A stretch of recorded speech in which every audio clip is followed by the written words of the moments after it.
ಅವರೆಕಾಯಿ ಕಾಲ ಬಂದರೆ ಎಷ್ಟೊಂದು ಥರ ಅಡುಗೆಗಳನ್ನ ಮಾಡಿಕೊಂಡು ಊಟ ಮಾಡ್ಬೋದು. ಇವತ್ತು ಹಿಚ್ಕಿದ ಅವರೆಕಾಳು ಹಾಗೆ ಚಿಕನ್ನಿಂದ ತುಂಬ ಟೇಸ್ಟಿಯಾಗಿರೋ ಸಾರು ರೆಸಿಪಿನ ತೋರಿಸ್ಕೊಡ್ತೀನಿ. ಸಖತ್ತಾಗಿರುತ್ತೆ ಟೇಸ್ಟ್ ಮಾತ್ರ. ಖಂಡಿತ ಟ್ರೈ ಮಾಡಿ ನೋಡಿ. ನಮಸ್ತೆ, ಶುಶಿ ಅಡುಗೆ ಚಾನಲ್ಗೆ ನಿಮ್ಮೆಲ್ಲರಿಗೂ ಸ್ವಾಗತ. ಬನ್ನಿ ರೆಸಿಪಿ ಮಾಡೋದು ಹೇಗೆ ಅಂತ ನೋಡೋಣ. ಇಲ್ಲಿ 1/4 kg ಹಿಚ್ಕಿದ ಅವರೆಕಾಳನ್ನ ತೊಗೊಂಡಿದ್ದೀನಿ. ಹಾಗೆ 1 kg ಚಿಕನ್ನ ತೊಗೊಂಡಿಟ್ಕೊಂಡಿದ್ದೀನಿ. ಈಗ ಸಾರಿಗೆ ರುಬ್ಬೋದಕ್ಕೆ ಏನೇನು ಪದಾರ್ಥಗಳು ಬೇಕು ಅಂತ ನೋಡ್ಕೊಳ್ಳೋಣ. ಅರ್ಧ ಸ್ಪೂನ್ ಸೋಂಪು, 4 ಪೀಸ್ ಚಕ್ಕೆ, ಒಂದು 4 ರಿಂದ 5 ಲವಂಗ, 3 ಏಲಕ್ಕಿ, ಅರ್ಧ ಸ್ಪೂನು ಕಾಳುಮೆಣಸು, ಅರ್ಧ ಸ್ಪೂನು ಜೀರಿಗೆ, 2 ಟೀ ಸ್ಪೂನು ಶುಂಠಿ ಬೆಳ್ಳುಳ್ಳಿ ಪೇಸ್ಟ್ ತೊಗೊಂಡಿದ್ದೀನಿ, 2 ಮೀಡಿಯಮ್ ಸೈಜಷ್ಟು ಟೊಮೊಟೊ, 2 ಹಸಿಮೆಣಸಿನ್ಕಾಯಿ, ಒಂದು ಅಂಗೈಯಷ್ಟು ಅಗಲದಷ್ಟು ತೆಂಗಿನಕಾಯಿನ ತೊಗೊಂಡಿದ್ದೀನಿ. ಹಾಗೆ ಒಂದು ಮೀಡಿಯಮ್ ಸೈಜಷ್ಟು ಈರುಳ್ಳಿ, ಅರ್ಧ ಹಿಡಿಯಷ್ಟು ಕೊತ್ತಂಬರಿ ಸೊಪ್ಪನ್ನ ತೊಗೊಂಡಿಟ್ಕೊಂಡಿದ್ದೀನಿ. ಹಾಗೆಯೇ 1 ಟೀ ಸ್ಪೂನ್ ಅರಿಶಿನದ ಪುಡಿ, 1 ಟೀ ಸ್ಪೂನು ಚಿಕನ್ ಮಸಾಲ ಪುಡಿ, 1 ಟೀ ಸ್ಪೂನ್ ಅಚ್ಕಾರದ ಪುಡಿ, 2 ಟೀ ಸ್ಪೂನು ಧನಿಯಾ ಪುಡಿನ ತೊಗೊಂಡಿದ್ದೀನಿ. ಹಾಗೆಯೇ 2 ಮೀಡಿಯಮ್ ಸೈಜು ಈರುಳ್ಳಿನ ತೊಗೊಂಡಿಟ್ಕೊಂಡಿದ್ದೀನಿ. 1 ಕಡ್ಡಿಯಷ್ಟು ಕರ್ಬೇವಿನ ಸೊಪ್ಪು, 3 ಟೇಬಲ್ ಸ್ಪೂನಷ್ಟು ಎಣ್ಣೆ, ರುಚಿಗೆ ತಕ್ಕಷ್ಟು ಉಪ್ಪನ್ನ ತೊಗೊಂಡಿದ್ದೀನಿ. ಈಗ ಸ್ಟವ್ ಹಚ್ಬಿಟ್ಟು ಕುಕ್ಕರ್ದು ಪ್ಯಾನ್ನ ಒಲೆ ಮೇಲೆ ಇಟ್ಕೊಂಡು 1 ಟೇಬಲ್ ಸ್ಪೂನಷ್ಟು ಎಣ್ಣೆ ಹಾಕ್ಕೊಳ್ಳೋಣ. ಎಣ್ಣೆ ಕಾದ್ಮೇಲೆ 2 ಈರುಳ್ಳಿಯಲ್ಲಿ 1 ಈರುಳ್ಳಿನ ಸ್ಲೈಸ್ ಮಾಡಿಕೊಂಡು ಎಣ್ಣೆಲಿ ಹಾಕ್ಕೊಂಡು ಸ್ವಲ್ಪ ಕೆಂಪಗಾಗೋವರೆಗೂ ಹುರ್ಕೊಳ್ಳೋಣ. ನೋಡಿ, ಈ ಥರ ಸ್ವಲ್ಪ ಕಲರ್ ಚೇಂಜ್ ಆಗಬೇಕು, ಆವಾಗವರೆಗೂ ಹುರ್ಕೊಳ್ಳೋಣ. ಇಲ್ಲಿ ನಾನು ಚಿಕನ್ನ ಚೆನ್ನಾಗಿ ತೊಳೆದು ಇಟ್ಕೊಂಡಿದ್ದೀನಿ. ಈ ಚಿಕನ್ನ ಈಗ ಒಗ್ಗರಣೆಗೆ ಹಾಕ್ಕೊಳ್ಳೋಣ. ಹಾಕ್ಕೊಂಡು ಒಂದು ಸ್ವಲ್ಪ ಇದನ್ನು ಮಿಕ್ಸ್ ಮಾಡಬೇಕು. ನೋಡಿ, ಈ ಥರ ಮಿಕ್ಸ್ ಮಾಡಿಕೊಂಡು ಅರ್ಧ ಟೀ ಸ್ಪೂನ್ ಅರಿಶಿನದ ಪುಡಿ, ಅರ್ಧ ಟೀ ಸ್ಪೂನಷ್ಟು ಪುಡಿ ಉಪ್ಪನ್ನ ಹಾಕ್ಕೊಂಡು 1 ಟೀ ಸ್ಪೂನಷ್ಟು ಚಿಕನ್ ಮಸಾಲ ಪುಡಿ ಇತ್ತಲ್ಲ ಅದನ್ನು ಹಾಕ್ಕೊಳ್ಳೋಣ.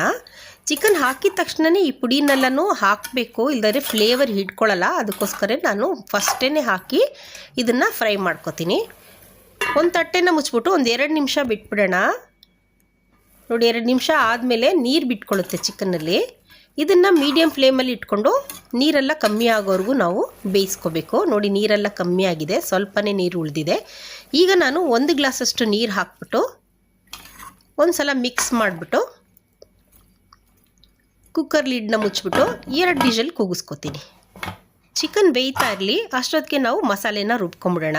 ಒಂದು ಮಿಕ್ಸಿ ಜಾರ್ ತೊಗೊಂಡು ತೆಂಗಿನಕಾಯಿನೆಲ್ಲ ಸ್ಲೈಸ್ ಮಾಡಿ ಹಾಕೋತಿದ್ದೀನಿ. ಹಾಗೆ 2 ಹಸಿಮೆಣಸಿನ್ಕಾಯಿ, 1 ಈರುಳ್ಳಿ ಇತ್ತಲ್ಲ ಅದನ್ನು ಕೂಡ ಕಟ್ ಮಾಡಿ ಹಾಕ್ಕೊಂಡಿದ್ದೀನಿ. ಸೋಂಪು, ಚಕ್ಕೆ, ಲವಂಗ, ಏಲಕ್ಕಿ, ಮೆಣಸು, ಜೀರಿಗೆ ಇದನ್ನೆಲ್ಲನೂ ಕೂಡ ಹಾಕ್ಕೊಂಡು ಇದನ್ನು ತರ್ತರಿಯಾಗಿ ರುಬ್ಕೊಳ್ಳೋಣ. ನೋಡಿ, ಈ ಥರ. ಈಗ 2 ಟೊಮೊಟೊ ಇತ್ತಲ್ಲ ಅದನ್ನ ಕಟ್ ಮಾಡಿ ಹಾಕೋತಾ ಇದ್ದೀನಿ. ಹಾಗೆ 2 ಟೀ ಸ್ಪೂನಷ್ಟು ಶುಂಠಿ ಬೆಳ್ಳುಳ್ಳಿ ಪೇಸ್ಟು, ಕೊತ್ತಂಬರಿ ಸೊಪ್ಪನ್ನ ಹಾಕ್ಕೊಂಡು ಸ್ವಲ್ಪ ನೀರನ್ನ ಹಾಕ್ಕೊಂಡು ನುಣ್ಣಗೆ ರುಬ್ಕೊಳ್ಳೋಣ. ಇಷ್ಟ ಆದರೆ ಸಾಕು. ಈಗ ಸ್ಟವ್ ಹಚ್ಚಿ ಒಂದು ಪ್ಯಾನ್ನ ಸ್ಟವ್ ಮೇಲೆ ಇಟ್ಕೊಂಡು 2 ಟೇಬಲ್ ಸ್ಪೂನಷ್ಟು ಎಣ್ಣೆನ ಹಾಕ್ಕೊತಾ ಇದ್ದೀನಿ. ಎಣ್ಣೆ ಕಾದ್ಮೇಲೆ 1 ಕಡ್ಡಿ ಕರ್ಬೇವಿನ ಸೊಪ್ಪು, ಹಾಗೆ 1 ಈರುಳ್ಳಿ ಇತ್ತಲ್ಲ ಅದನ್ನು ಸಣ್ಣದಾಗಿ ಈ ಥರ ಸ್ಲೈಸ್ ಮಾಡಿಕೊಂಡು ಎಣ್ಣೆಲಿ ಹಾಕ್ಕೊಂಡು ಇದನ್ನು ಸ್ವಲ್ಪ ಕೆಂಪಗಾಗೋವರೆಗೂ ಹುರ್ಕೋಬೇಕು. ನೋಡಿ, ಈ ಥರ ಕೆಂಪಗಾಗೋವರೆಗೂ ಹುರಿದ್ಮೇಲೆ ಹಿಚ್ಕಿದವರೆ ಕಾಳಿತ್ತಲ್ಲ ಅದನ್ನು ಹಾಕ್ಕೊಂಡು ಹುರ್ಕೋಬೇಕು. ನಾವು ಕಾಳ್ದು ಹಸಿ ವಾಸನೆ ಎಲ್ಲ ಹೋಗೋವರೆಗೂ ಹುರ್ಕೊಳ್ಳೋಣ. ಅರ್ಧ ಸ್ಪೂನು ಅರಿಶಿನದ ಪುಡಿ, 1/4 ಚಮಚ ಉಪ್ಪು ಹಾಕ್ಕೊಂಡು ಇದನ್ನು ಚೆನ್ನಾಗಿ ಸ್ವಲ್ಪ ಹೊತ್ತು ಫ್ರೈ ಮಾಡ್ಕೊಳ್ಳೋಣ. ಎಣ್ಣೆಲೇ ಇದು ಒಂದು ಸ್ವಲ್ಪ ಅರ್ಧ ಭಾಗದಷ್ಟು ಬೇಯುತ್ತೆ, ಒಂದು ಒಳ್ಳೆ ಅರೋಮ ಬರುತ್ತೆ. ಆವಾಗವರೆಗೂ ಇದನ್ನು ಫ್ರೈ ಮಾಡಿಕೊಂಡು ಸ್ಟವ್ನ ಆಫ್ ಮಾಡ್ಕೊಂಬಿಡೋಣ. ಈಗ ಕುಕ್ಕರ್ದು 2 ವಿಷಲ್ ಆಗಿದೆ, ಓಪನ್ ಮಾಡಿ ನೋಡೋಣ. ನೋಡಿ, ಚಿಕನ್ ಬೆಂದಿದೆಯಾ ಅಂತ ಚೆಕ್ ಮಾಡ್ತೀನಿ. ಚಿಕನ್ ಫಸ್ಟ್ ಕ್ಲಾಸಾಗಿ ಬೆಂದಿದೆ. ಈಗ ಸ್ಟವ್ ಹಚ್ಕೊಂಡು ನಾವು ರುಬ್ಬಿಟ್ಟಿರೋ ಮಸಾಲೆನೆಲ್ಲನೂ ಹಾಕ್ಕೊಂಬಿಡೋಣ. ಹಾಗೆ ಅಚ್ಕಾರದ ಪುಡಿ, ಧನಿಯಾ ಪುಡಿನೂ ಸೇರಿಸ್ಕೊಂಡು ಲೈಟಾಗಿ ಚೆನ್ನಾಗಿ ಮಿಕ್ಸ್ ಕೊಡೋಣ. ನೋಡಿ, ಈ ಥರ ಮಿಕ್ಸ್ ಮಾಡಿಕೊಂಡು ಇಲ್ಲಿ ನಾನು 2 ಗ್ಲಾಸಷ್ಟು ನೀರನ್ನ ಹಾಕೋತಾ ಇದ್ದೀನಿ. ನಮ್ಮನೇಲಿ ನಾನು ಸಾರನ್ನ ಸ್ವಲ್ಪ ಗಟ್ಟಿಗೆ ಮಾಡ್ತೀನಿ. ನಿಮಗೆ ಸ್ವಲ್ಪ ತೆಳ್ಳಗೆ ಬೇಕಂದರೆ ಇನ್ನೊಂದು ಅರ್ಧ ಗ್ಲಾಸ್ ನೀರನ್ನ ಹಾಕ್ಕೊಳ್ಳಿ. ಹಾಗೆ ರುಚಿಗೆ ತಕ್ಕಷ್ಟು ಉಪ್ಪನ್ನ ಹಾಕ್ಕೊಂಡು ಇದು ಕುದಿಯೋಕ್ಕೆ ಶುರು ಆದಾಗ ನಾವು ಹುರಿದಿಟ್ಕೊಂಡಿರೋ ಹಿಚ್ಕಿದವರೆ ಕಾಳನ್ನೆಲ್ಲನೂ ಹಾಕ್ಕೊಂಬಿಡೋಣ. ಹಾಕ್ಕೊಂಡು ಮತ್ತೆ ಲೈಟಾಗಿ ಇದನ್ನು ಮಿಕ್ಸ್ ಮಾಡೋಣ. ನಮ್ಮ ತಾಯಿನೂ ಇದೇ ಮೆಥಡಲ್ಲೇ ಹಿತ್ಕಿದವರೆ ಕಾಳು ಚಿಕನ್ ಸಾರು ಮಾಡ್ತಾಯಿದ್ರು. ಅದೇ ಮೆಥಡೇ ನಿಮಗೂ ತೋರಿಸ್ಕೊಡ್ತಾ ಇದ್ದೀನಿ. ಈಗ ತಟ್ಟೆ ಮುಚ್ಚಿಬಿಟ್ಟು ಒಂದು 2ರಿಂದ 3 ನಿಮಿಷ ಇದನ್ನು ಕುದಿಸ್ಕೊಳ್ಳೋಣ. ನೋಡಿ ಎಷ್ಟು ಒಳ್ಳೆ ಪರಿಮಳ ಬರ್ತಾ ಇದೆ.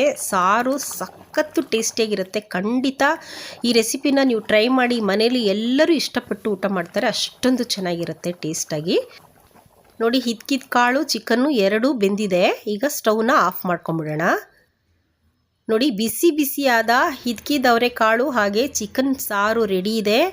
ಇದನ್ನು ಬಿಸಿ ಬಿಸಿಯಾಗಿ ಬಡಿಸ್ಕೊಂಡು ಊಟ ಮಾಡ್ತಾ ಇದ್ದರೆ ಅಷ್ಟು ಚೆನ್ನಾಗಿರುತ್ತೆ. ಖಂಡಿತ ಹೇಳ್ತಾ ಇದ್ದೀನಿ, ಈ ರೆಸಿಪಿನ ಟ್ರೈ ಮಾಡಿ ನೋಡಿ. ಇದು ಬಿಸಿ ಬಿಸಿ ಅನ್ನಕ್ಕೆ, ಮುದ್ದೆಗೆ, ರಾಗಿ ರೊಟ್ಟಿಗೆ, ಅಕ್ಕಿ ರೊಟ್ಟಿಗೆ, ದೋಸೆಗೆ, ಇಡ್ಲಿ ಎಲ್ಲದಕ್ಕೂ ಹೊಂದ್ಕೊಳ್ಳುತ್ತೆ ಈ ಸಾರು. ಖಂಡಿತ ಟ್ರೈ ಮಾಡಿ ನೋಡಿಬಿಟ್ಟು ಹೇಗಿತ್ತು ಅಂತ ನನಗೆ ಕಮೆಂಟ್ ಮಾಡಿ ತಿಳಿಸಿ. ಹಾಗೆ ಶುಚಿ ಅಡುಗೆ ಚಾನಲ್ನ ಸಬ್ಸ್ಕ್ರೈಬ್ ಮಾಡ್ಕೊಳ್ಳಿ. ನಿಮ್ಮ ಫ್ರೆಂಡ್ಸ್ಗೆ ದಯವಿಟ್ಟು ಶೇರ್ ಮಾಡಿ. ವಿಡಿಯೋನ ಕೊನೆಯವರೆಗೂ ನೋಡಿದ್ದಕ್ಕೆ ನಿಮ್ಮೆಲ್ಲರಿಗೂ ಧನ್ಯವಾದಗಳು. ನೆಕ್ಸ್ಟ್ ರೆಸಿಪಿ ಜೊತೆಗೆ ಸಿಗ್ತೀನಿ. ಅಲ್ಲಿವರೆಗೂ ಟೇಕ್ ಕೇರ್. ಬಾಯ್.